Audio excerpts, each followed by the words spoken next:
Olá, seja muito bem-vindo a mais este vídeo. Eu sou Adolfo Clay e no vídeo de hoje eu quero estar falando com vocês acerca de um tema muito importante que é o processo de tradução. É muito louco porque domingão estava na feira, encontrei esse livro aqui, Sun Tzu, A Arte da Guerra. E o que eu queria falar sobre esse livro em si? O que eu queria falar sobre esse livro em si por enquanto? Sun Tzu é uma obra chinesa criada, escrita possivelmente por esse homem chamado Sun Tzu, que ele trabalha, ele traça a arte da guerra, como se faz guerra. Né? Esse é um dos livros mais importantes orientais. Né? É claro que existe Naruto hoje, Dragon Ball e o Hakusho, mas esse aqui ele é um clássico da leitura. Inicialmente, inicialmente ele foi traduzido para o francês em 1773 por um padre jesuíta. E assim, eu preciso mencionar isso porque, por exemplo, eu estou aqui como teólogo, como historiador, tá? Teve um missionário da minha igreja, um palestrante da minha igreja, que ele falou que, na verdade, Sun Tzu, a arte da guerra, foi criada por um padre jesuíta. Então você vê quanta ignorância um palestrante pode chegar a fazer, né? E quando eu falei, não, peraí, o cara falou isso, vou lá dar uma pesquisada. E fui pesquisar e descobri que não. Existem manuscritos, cópias de Sun Tzu do ano 1200, do ano 800, existem cópias antes. E que a primeira tradução foi para o francês. Só que o que aconteceu com esse livro aqui? Na verdade, na introdução já vai mencionar. Nós vamos ler essa introdução. Na introdução desse livro, ele comenta, o tradutor ele acaba comentando, né, que é o André Bueno, né? O André Bueno ele traduz diretamente do chinês e ele faz o seguinte comentário que nós vamos ler, que o Sun Tzu, por ele ter sido traduzido de outras de ter se traduzido para o francês, para o inglês, para o alemão, muitas vezes quando foi verter a arte da guerra para o português, o que eles faziam? Eles traduziam não do chinês, mas traduziam do francês, traduziam do inglês, do alemão, porque era mais fácil. O que acontece? Você tem uma obra, você tem uma língua que quase ninguém estuda, e você tem ela no francês, que é uma língua que bem mais fácil de você estudar e bem mais próximo da sua língua. Né? O francês e o português são línguas irmãs. O inglês e o português não são línguas irmãs, mas elas têm muitos traços, né, por fazerem parte de línguas indo-europeias e por ter a influência do latim e do grego. Então isso ajuda muito na tradução. Então é muito mais fácil você traduzir e é muito mais fácil você encontrar alguém que lê inglês ou francês do que alguém que leia chinês. É ou não é? E aí foi muito interessante, porque eu não tinha, assim, eu tava sem ideia nenhuma para gravar um vídeo sobre tradução. E aí eu leio a introdução desse livro, não com a intenção de ler o livro, porque esse livro eu já li na minha adolescência, mas é uma referência que eu preciso ter na minha biblioteca, né, como historiador, como professor de história, e como também comentarista político em alguns momentos, né, não nesse canal, mas alguém que se interessa por política. E aí eu trombo com uma obra dessa aqui e eu fico fascinado, porque não é só a Bíblia que a gente busca maior precisão. Isso também advém de qualquer documento. Qualquer documento passa por um processo de tradução. Tem até um livro aqui que eu não gravei um vídeo sobre, que é esse aqui. Ó. Esse aqui encontrei num sebo, A Tradução Técnica e Seus Problemas. Eu achei super, mas super interessante, né? É um livro antigo.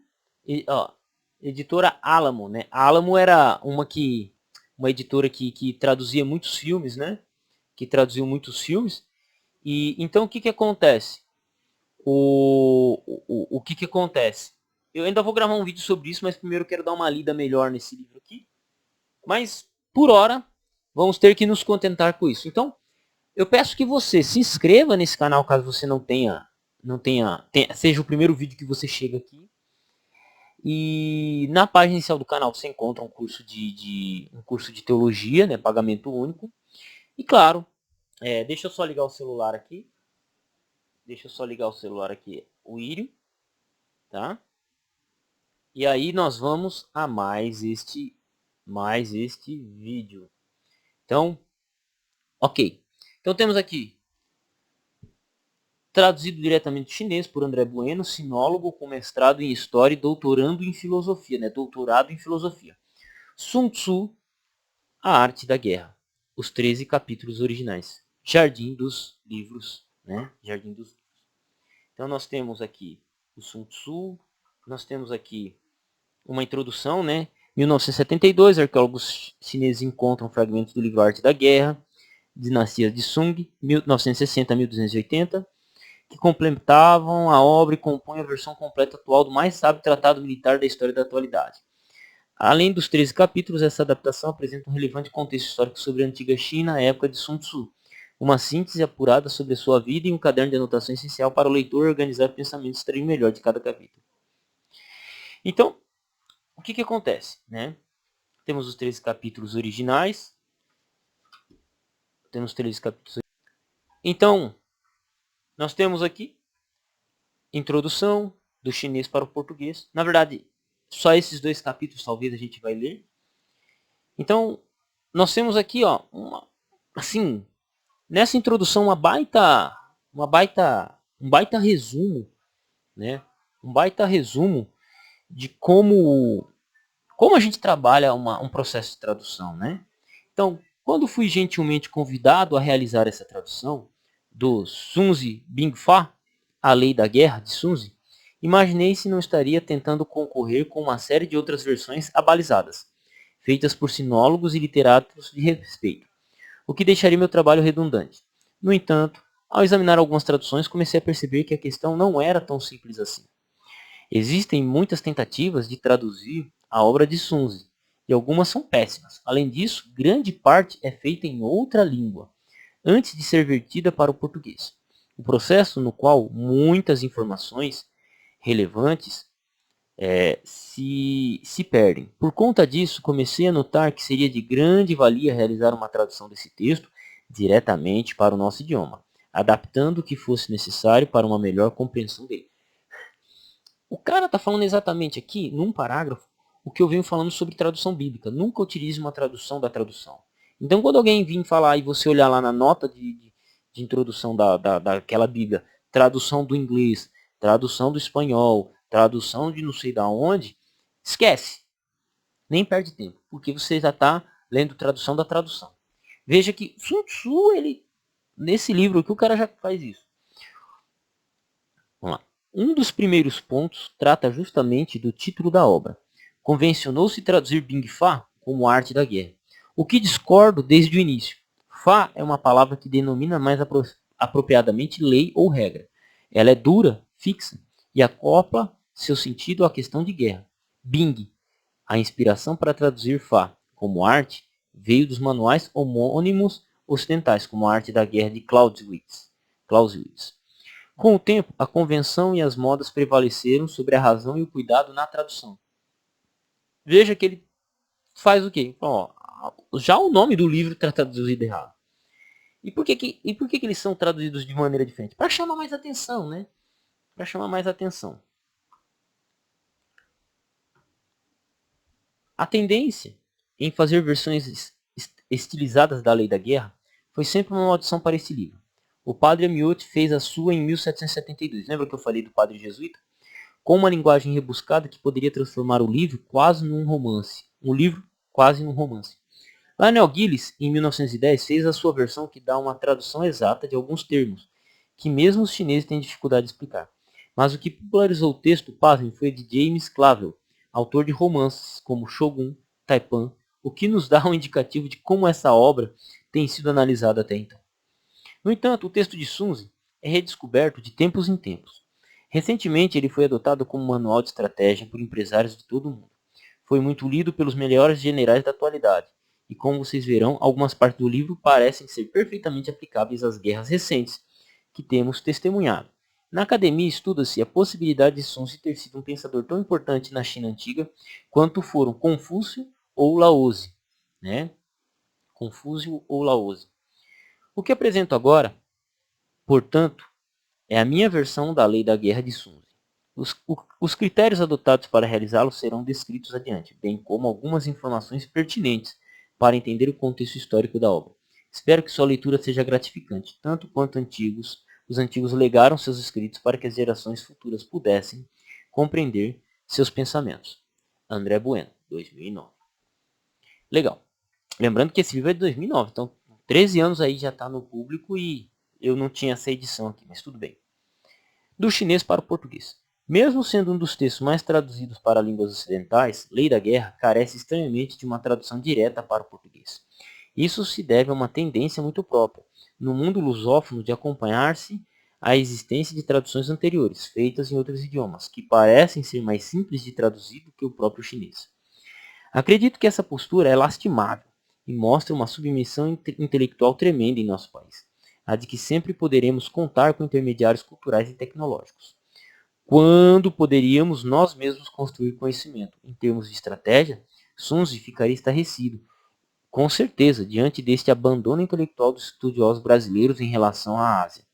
Somente num período recente de nossa história, alguns clássicos chineses têm sido traduzidos diretamente do chinês para o português, como no caso das obras confucionistas, traduzidas pelo Padre Guerra de Macau.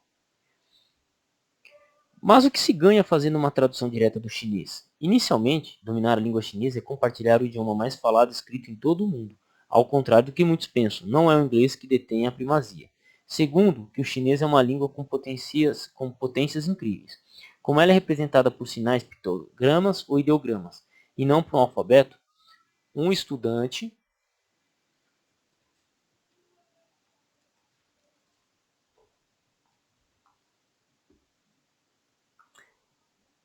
pode aprender a ler em chinês sem saber pronunciar uma palavra sequer. Esta, com certeza, é uma das razões de sua durabilidade. Por conseguinte, sendo uma língua antiga e viva, ela permite que o leitor entre em contato direto com textos que foram escritos séculos atrás, fazendo uma ligação com o passado que nos é incompreensível. Por conta disso, o leitor que já tenha visto outras traduções da obra de Sun Tzu vai reparar em algumas características bem específicas dessa nova versão. Uma delas diz respeito, por exemplo, ao tom utilizado ao longo de todo o texto, quase sempre imperativo. Sun Tzu está praticamente dando ordens ou recomendações para serem seguidas à risca. Não são conselhos para meditar. Eles devem ser empregados para fazer planos pragmáticos, nos quais vidas estão em jogo. Eis a razão pela qual citei logo no início e optei por traduzir Fá por lei, e não por arte. O que é aqui um método, tecnicamente raciocinado após uma observação profunda sobre a realidade das operações de combate. Tal experiência é categórica e afirmativa. Veja que o cara, ele pega a obra e traduz ela de um jeito diferente. Veja que do chinês para o português você pode traduzir de formas diferentes, mas o cara ele falou assim, ó, eu optei em traduzir dessa forma. É bem interessante isso. Desse modo, dispensei nessa tradução o uso de um português arcaico, como se nos tempos antigos as pessoas somente se comunicassem com uma linguagem culta e erudita, muito comum nas versões que incluem vós sois, desejais ou pensais. Isso não faz a mínima diferença para o chinês clássico, do qual estamos traduzindo, que em sua natureza era simples, direto, sintético e elegante. Seria no mínimo curioso imaginar que os chineses usariam essas expressões rebuscadas apenas porque elas são antigas. Lembremos que a gramática dos tempos clássicos é mais simples do que a de hoje. Por essas razões, creio que o uso de uma linguagem franca e direta é bem mais fiel aos princípios gerais da obra. No mais, deve-se perceber que em muitos momentos, o texto se torna repetitivo, utilizando a mesma forma, como por exemplo, quando alguém faz, quando alguém vem. Ou isto se chama, existem 5 coisas. Essa era uma forma usual dos pensadores chineses criarem um texto esquemático, que pode ser memorizado mais facilmente, tal como outros filósofos da época. Sun Tzu empregou esse recurso várias vezes ao longo do livro e se notará que, de fato, eles ajudam na apreensão do conteúdo proposto. O mesmo pode ser dito também sobre a forma de como Sun Tzu constrói as frases e os períodos ao longo do texto.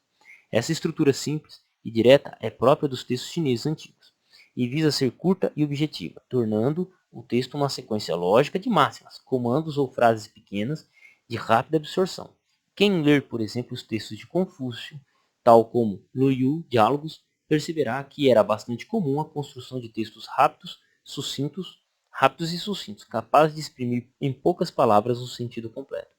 A ideia da sabedoria proverbial chinesa nasce, em verdade, desse objetivo comum aos pensadores chineses antigos, chineses antigos. Dizer, em poucas palavras, tudo que precisa ser dito, que não estranhe, pois se o texto pode parecer demasiado simples, de fato, ele o é. Um manual de estratégia militar dispensa toques rebuscados ou floreios desnecessários. Na verdade, isso que ele está mencionando aqui, o próprio Sun Tzu, ele vai falar ao longo do livro. Ele fala o seguinte: a ordem tem que ser clara, objetiva e clara. Se você dá uma ordem contraditória ou difícil de entender, a falha é sua. Então, é natural que o livro do cara siga a ordem que ele mesmo está praticando, né? E aí, começa aqui. Então, eu vou voltar aqui para... Deixa eu ver onde está o meu... Onde está o meu coisa? Deixa eu tirar aqui.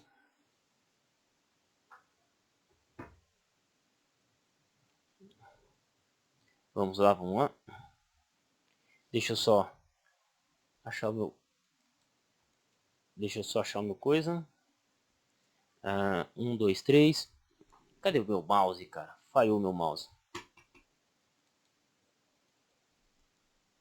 Então nós vemos a cautela em que um tradutor ele tem que tomar cuidado e as dificuldades, né? Já na introdução desse livro, vemos que na Arte da Guerra, um livro que a maior parte alguns cristãos não tinham conhecimento, né? Quem aqui no meu canal está acostumado normalmente cristão, não tem hábito de leitura de obras como essa, por exemplo, talvez a grande maioria. Mas eu achei interessante essa introdução aqui, cara. Muito interessante. Por quê? Ela traz o cuidado e a visão que nós devemos ter sobre como for traduzir, como for interpretar um texto. Não é só achei no dicionário e traduzi. Não, existe um contexto, existe uma abordagem, uma gama de complexidades que são levadas, né? A complexidade cultural, a complexidade educacional, né? Então tudo isso, quando a gente leva em consideração, tem que colocar na tradução, né? E eu achei muito legal por parte do tradutor colocar essa introdução aqui explicando qual método de tradução ele está seguindo, porque aí nos interessa saber por que tem diferença de tradução, né? Por que tem essa diferença de tradução? Inclusive, por exemplo, eu tenho atualmente aqui o livro A Cidade Antiga de Fausto de Coulanges, que é traduzido por 2 tradutores diferentes, né? 2 edições, uma da Martin Claret e outra da editora Emos, são 2 traduções diferentes. Eu vou fazer comparação das 2 traduções. Eu tenho ela no original também em francês, em PDF, dá para comparar, e assim vai. Então, dessa forma, a gente vai trabalhando e entalhando a nossa visão sobre tradução, como traduzir, como encaixar. E veja que não foi só no caso do contexto bíblico, da Bíblia, que ela foi traduzida, por exemplo, em alguns casos do latim, em alguns casos de outro idioma, né? Por exemplo, a João Ferreira de Almeida, a primeira edição foi traduzida do latim, as próximas edições elas foram traduzidas do espanhol, do francês, e a última que foi impressa e conseguiu a edição mesmo do João Ferreira de Almeida, que foi traduzida a partir dos originais, mas com certa influência sim do espanhol, do inglês e do francês.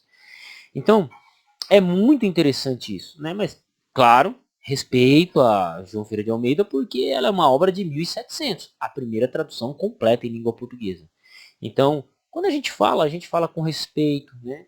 Com respeito histórico, com um trabalho visionário, né? Um trabalho que auxiliou demais o crescimento do evangelho nos países de língua lusófona, mas que a gente tem que se atentar à metodologia também hoje, né? Hoje eu não posso traduzir igual o Joãozinho fez lá, João Ferreira fez no século XVIII, né? 1600, 1680, século XVII. Século XVII. Eu não posso mais fazer igual ele fez. A gente tem que ter critérios, tem que ser precisos. Temos mais material disponível. né, mais capital humano, né?